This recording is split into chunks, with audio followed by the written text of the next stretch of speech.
La espera que desespera. Ese es el texto, ese es el título que yo he querido ponerle hoy al mensaje. La espera que desespera. Y en esta mañana el Señor va a hablarnos a todos nosotros sobre alguien que tiene que ver con Juan el Bautista. ¿Quién conoce a Juan el Bautista? Bien. Pero ¿quién conoce a los padres de Juan el Bautista? Porque los padres de Juan el Bautista a veces se habla poco de ellos.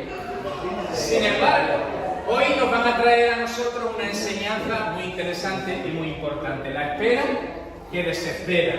Y yo quiero invitarte a que abras la palabra del Señor, a que abras la Biblia, la palabra de Dios, por Lucas capítulo 1. Y vamos a leer desde el versículo 5 hasta el versículo 20. Una lectura un poquito larga, pero voy a intentar hacerla lo más rápida posible. Lucas capítulo 1, versículos del 5 al 20. ¿Lo tenemos todos? Dice así: hubo en los días de Herodes, rey de Judea, un sacerdote llamado Zacarías, de la clase de Abías. Su mujer era de las hijas de Aarón y se llamaba Elizabeth. Ambos eran justos delante del Señor y andaban irreprensibles en todos los mandamientos y ordenanzas del Señor. Pero no tenían hijo, porque Elizabeth era estéril, y ambos eran ya de edad avanzada.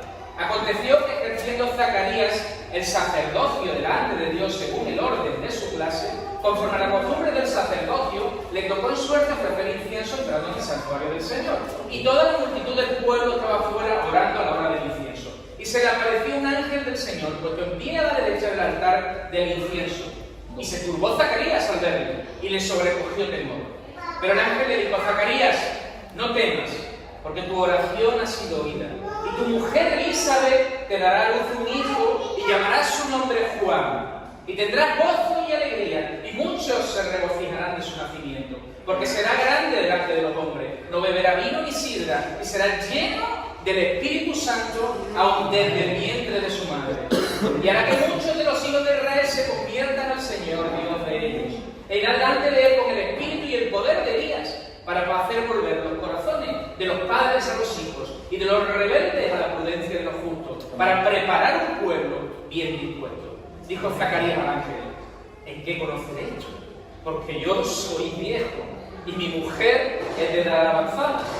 Respondió el ángel y le dijo: yo soy Gabriel, que estoy delante de Dios, y he sido enviado a hablarte y a darte esta buena nueva. Y ahora quedarás mudo, y no podrás hablar hasta el día en que esto se haga, por cuanto no creíste mis palabras, las cuales se cumplirán a su tiempo. Repito, por cuanto no creíste mis palabras, las cuales se cumplirán a su tiempo. La espera que desespera es la palabra que hoy Dios trae para nosotros. La espera que desespera. Y tiene que ver este pasaje con los padres de Juan el Bautista. Juan fue la promesa hecha por Dios a sus padres.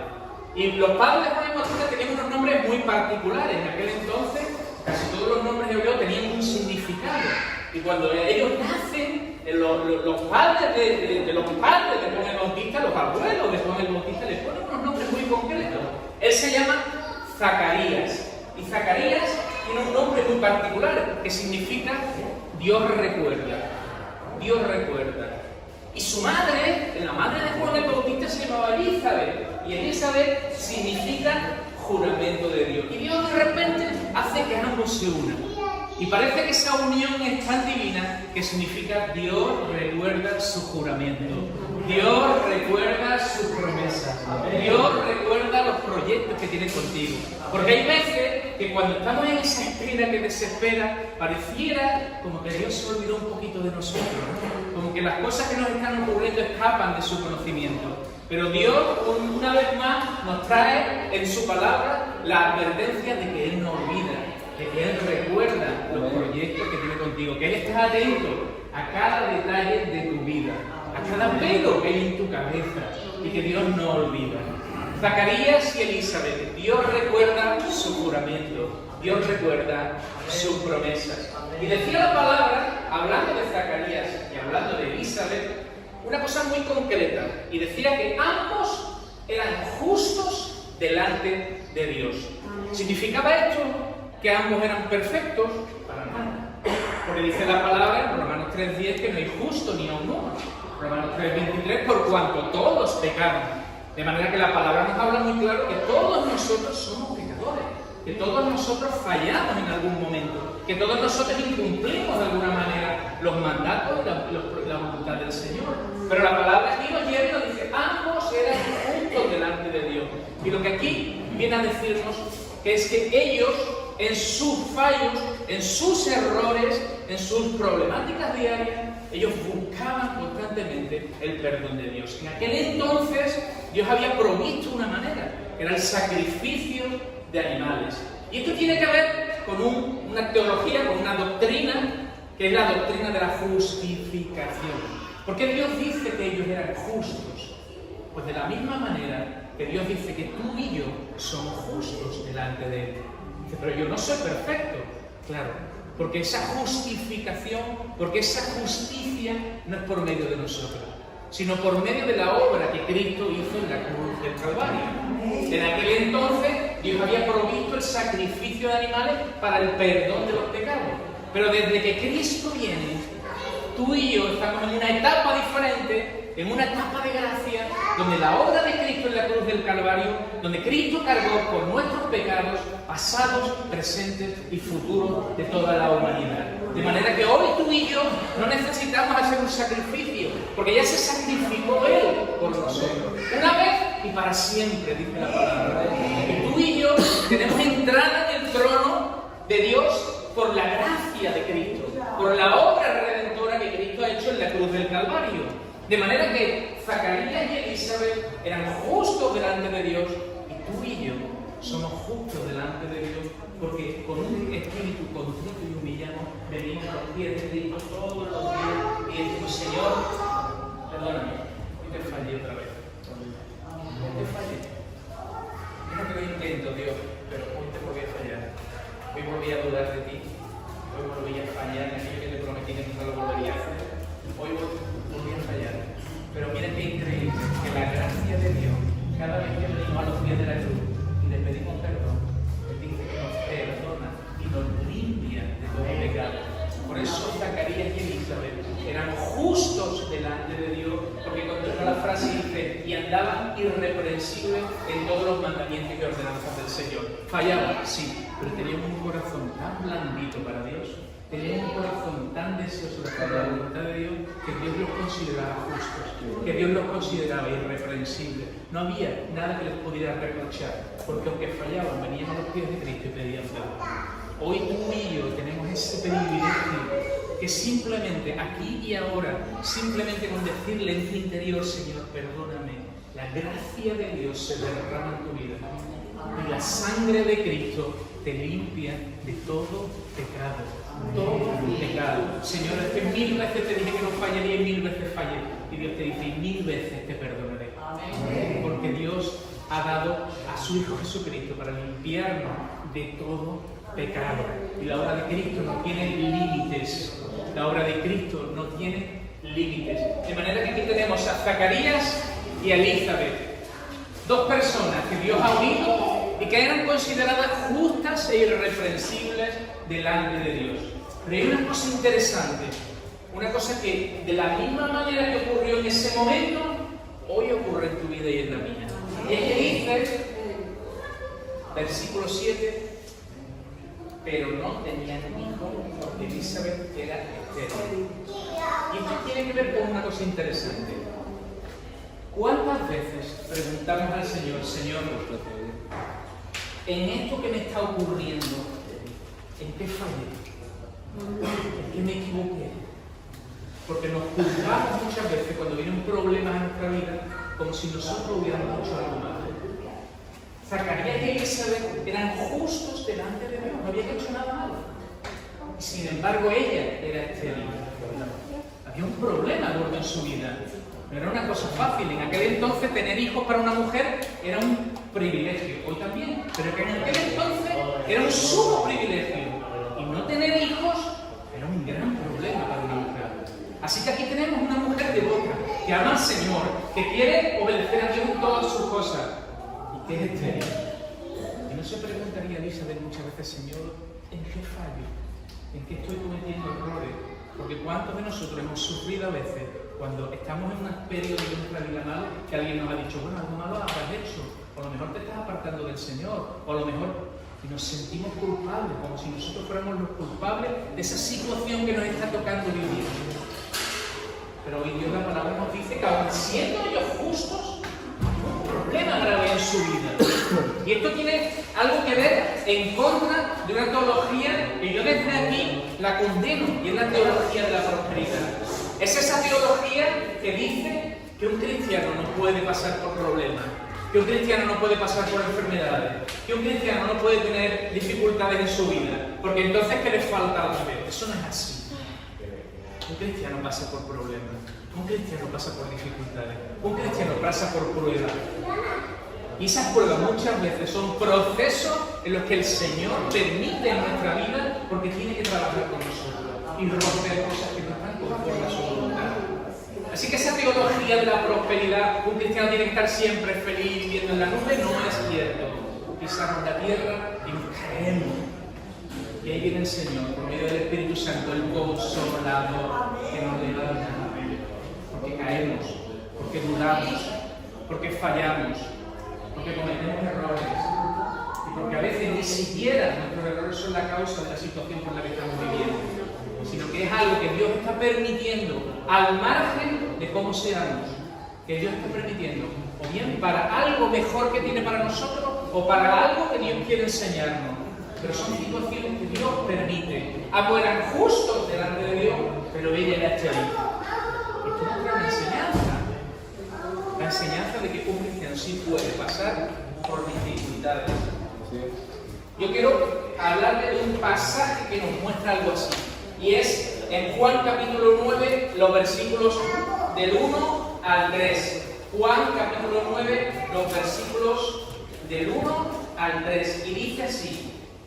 Al pasar Jesús, no cualquiera, Jesús, vio un hombre ciego de nacimiento y le preguntaron sus discípulos diciendo, Rabí, ¿quién pecó? ¿Este o sus padres? Para que haya nacido ciego. El pensamiento de la época. Si algo malo te está ocurriendo, es porque algún pecado grave hay en tu vida. Era el pensamiento de la época. Pero Jesús lo va a romper. Y dice así, respondió Jesús, no es que pecó ni este ni sus padres, sino para que las obras de Dios se manifiesten en él. No pecó ni este ni su padre, sino para que las obras de Dios se manifiesten en él. Y esto tiene que ver, hermano, que muchas veces los desiertos de nuestra vida son simplemente la plataforma para los milagros de Dios. Cuando el pueblo de Israel entra en el desierto, lo primero que se encuentra son 3 días sin agua. Llegan a una fuente y son amargas y empiezan a quejarse, pero ¿para esto no lo ha sacado Dios? Y entonces Dios, ¿qué hace? Convierte las aguas amargas en dulce. Un milagro. Pero siguen avanzando y se encuentran con otros problemas. Se encuentran con problemas que no tienen comida. Baja el maná del cielo. Pero se encuentran con otros problemas, vuelven a encontrarse otra vez sin agua. Y la peña de Oreb, ¡oh!, se abre y brota agua. Los milagros de Dios ocurren en medio de los desiertos de nuestra vida. Porque para poder ver el milagro de la provisión de Dios, a veces Dios tiene que permitir la necesidad de tu casa. Si no, no lo aprecias, si no te crees que eres tú el que ha conseguido esa provisión. Porque somos así. Cuando en mi casa no falta alimento es porque, claro, yo trabajo, me lo hago en el sudor de mi frente. Pero cuando escasea el alimento y de repente llega la provisión de Dios, anda, hermano, que Dios ha tocado. Algo que ocurre, he experimentado eso en mi vida, mi hermano. Es cuando tú dices, gloria al Señor, esto no puede ser humano, esto solo puede ser mío, esto solo puede venir del cielo. Y entonces apreciamos esos milagros. Pero Dios nos tiene que llevar a esos desiertos, nos tiene que llevar a esos momentos difíciles, nos tiene que llevar a esas etapas. Y en esas etapas, a veces nos desesperamos. A veces nos desesperamos. Porque para entender el final de esta historia, la razón por la cual Zacarías, cuando el ángel se le presenta, él empieza a poner excusas. Podemos decir, vaya Zacarías, quería tener un hijo, y cuando el ángel viene y le dice te vamos a dar un hijo, se pone una idea, que yo ya soy viejo. Es que mi mujer dice que te da avanzada, por no decir más vieja que el palo de oveja. Pero por no decir eso, dice, Zacarías, tú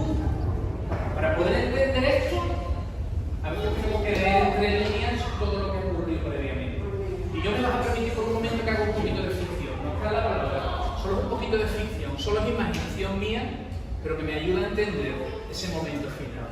¿Puedes imaginarte a dos jovencitos que se conocen? Zacarías, que conoce de repente a Elizabeth, que ambos sirven en la iglesia, que ambos aman al Señor y se enamoran y comienzan una relación y en poco tiempo se casan y están ilusionados, están casados. Él sirve en el templo, es sacerdote, ella es hija de Aarón.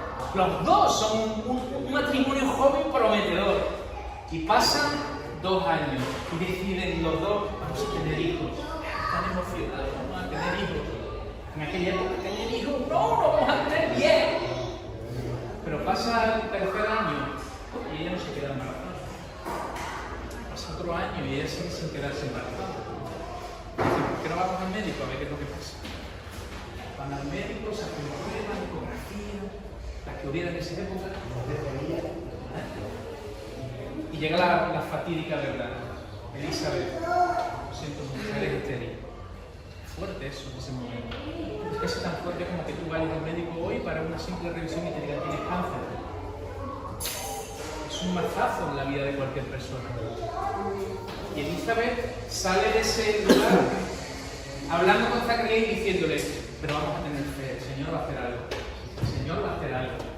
Y ambos lo creen y comienzan esa noche a orar y empiezan a ayunar y siguen así. ¿Me acompañas? Estamos aquí en este punto. 5 años más tarde, han pasado 5 años y nada ha ocurrido. Elizabeth sigue siendo estéril. Todavía están orando, pero ya empiezan a cambiar. Empiezan a decir, ¿qué pasa? Estamos sirviendo, te amamos con todo nuestro corazón, estamos entregados a ti. Vamos a seguir creyendo, Elizabeth. Sí, yo sé que Dios va a hacer algo. Acompáñame 5 años más. Sí. Desde el momento en que se casó esa joven pareja, ya han pasado 10 años y nada ocurrió.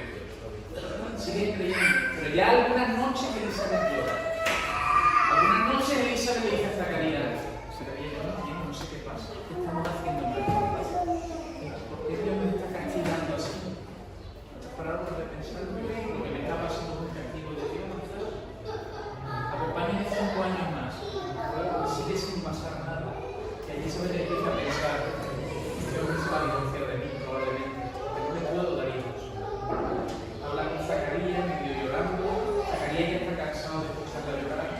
Ella le dice, Zacarías, si quieres, irte con otra mujer, yo no puedo darte hijos, no puedo hacer nada.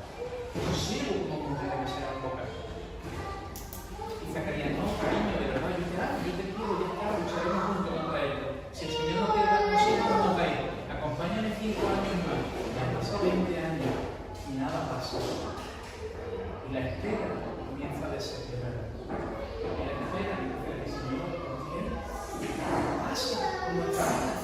¿Por qué esta situación se está prolongando tanto? Porque hay enfermedades en el creyente que se prolongan. Porque hay situaciones económicas que parece que nunca se resuelven. Porque pareciera que Dios hay una cúpula en la cual mis oraciones no la traspasan. Porque parece a veces que Dios no nos escucha y la espera parece que desespera, Señor. Y ya entre llanto y entre no llanto han pasado 5 años más. Y Zacarías ya ha dejado de orar. Y Zacarías dice, mira, ya me voy. No tendré hijos, no pasa nada. Elizabeth, pero no pasa nada, Elizabeth, ya está. No vamos a tener hijos, vamos a hacer una mala idea. Solo han pasado 30 años. Dice la palabra que eran de edad avanzada. Los fuentes estadísticas dicen que para cuando el ángel se le presenta a Zacarías se tenía cerca de 80 años. 80 años. Se casaron jovencitos con 19. Había una promesa de Dios. Si a Zacarías en ese momento le dicen, Zacarías, Dios no olvida sus promesas. Y a Zacarías, pero Zacarías, su promesa se va a cumplir cuando tú tengas 80. Si hoy Dios te dijera a ti, quiero hacer algo extraordinario en tu vida, pero el proceso va a durar 60 años. Quiero hacer contigo algo grande, pero va a haber un proceso largo en medio. A Moisés no tuvo 40 años en el desierto. Los procesos de Dios no va va muchas veces al ritmo de nuestro proceso. Y cuando estamos metidos en un proceso de Dios, a nosotros nos parece eterno. Pero Pablo dice que esta leve tribulación momentánea, porque desde la perspectiva de Dios, 60, 70, 40 años no es nada comparado con la eternidad junto a Él. No es nada. Pero a nosotros nos parece eterno. Por eso la espera desespera muchas veces. De manera que cuando ya han pasado todos estos años y el ángel se le presenta a Zacarías, Zacarías, de parte del Señor te digo que vas a tener un hijo. Zacarías con 80 años encorvado mirando de ahora te vas a decir que tener un hijo. Porque esas son las palabras entre líneas de lo que Zacarías dice. Yo soy de la edad avanzada y mi mujer también. Yo quería el hijo con 19, yo no lo quiero con 80.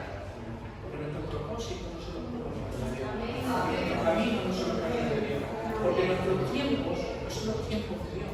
Porque Juan el Bautista tenía que nacer, pero tenía que nacer en un tiempo muy concreto. En el tiempo en el que ellos iban a anunciar la venida de Jesús. Y Dios tenía un propósito con sus padres, Zacarías y Elizabeth, pero no les podía revelar hace 60 años que ese propósito iba a tardar 60 años en cumplirse. Lo mismo pasa contigo. Tú estás metido ahora en un proceso de Dios que tiene un propósito de Dios. No puedes entender ahora, pero que entenderás más adelante. Cuando llegue el momento en que ese propósito se cumpla. Y entonces dirás, Señor, gracias por los desiertos de mi vida. Porque a pesar de que no lo entendí, a pesar de que me desesperé, tú estuviste conmigo en todo momento. Porque la palabra me dice que Zacarías y Elizabeth se apartan del templo, reprochando a Dios que no tenía hijo, sino que ellos siguen sirviendo en el templo. Ellos siguen sirviendo, a pesar de no haberse cumplido sus expectativas durante más de 60 o 70 años. Y cuando el ángel se presenta, el problema es que Zacarías sí que había endurecido su corazón. Por eso no le cree al ángel. Y por eso el ángel le dice, vas a quedar mudo hasta que el niño nazca. Por cuando no creíste mis palabras, de su tiempo se cumplirá. Cuando el Señor te está diciendo aquí y ahora el proceso por el cual estás viviendo, las circunstancias por las cuales estás viviendo, la dificultad por la cual Dios está permitiendo que pase en tu vida, no es sino un proceso divino que se cumplirá en su momento el proyecto y el propósito que Dios tiene en ti. Pero tienes que tener un corazón blanco. No endurezcas tu corazón en el proceso. No endurezcas tu mente en el proceso. No pienses ni creas que Dios se olvidó de ti. Dios está siguiendo tus pasos. Y Dios se goza cuando tú vienes aquí a alabarle y a glorificar su nombre, a pesar de tus dificultades, a pesar de tus problemas. Y dices, Señor, te adoro, te alabo. Estoy quebrantada por dentro. No entiendo por qué me estás haciendo pasar por esto, pero te alabo, Señor, te adoro, Señor, y glorifico tu nombre en medio de mi proceso, en medio de mi dificultad, en medio de lo que me está tocando vivir. No endurezcas tu corazón, no te desesperes en la espera, porque tu espera tiene un propósito divino. Si Dios no ha intervenido ya, es porque no es el tiempo, no es el momento, y Dios sigue trabajando contigo. Y esto es lo que el Señor hoy quiere hablarnos, a ti y a mí. Hay un pasaje en Salmo 27, 14. Aguarda al Señor, esfuérzate y aliéntese tu corazón si espera al Señor. Salmo 42, 5. ¿Por qué te abates, oh alma mía, y te turbas dentro de mí? Espera en Dios, porque aún he de alabarle, salvación mía y Dios mío. Santiago 5, 7. Sed pacientes y orad, por tanto, hermanos, tened paciencia hasta la venida de nuestro Señor. Mirad cómo el labrador espera el precioso fruto de la tierra, aguardándolo con paciencia hasta que reciba la lluvia temprana y tardía. Cierra tus ojos. Cierra tus ojos. Yo no sé por el proceso que Dios está haciendo pasar. Esto es algo ahora, sin música, sin cosas extravagantes, sin nada. Es algo ahora entre tú y Dios. tú y Dios. Eres tú preguntándole al Señor, Señor, en medio de este proceso, en medio de este tiempo, en medio de lo que estoy viviendo, dame fuerza para saber esperar. Señor, yo no lo entiendo, pero dame fuerza para seguir confiando en ti, para seguir esperando en ti, para no endurecer mi corazón, Señor. Te quiero seguir alabando, te quiero seguir adorando cada día, aunque no lo entienda, Señor. Dedica 2 minutos con tus palabras, tú y Dios. Tú y Dios. Tú y Dios. Cierra tus ojos,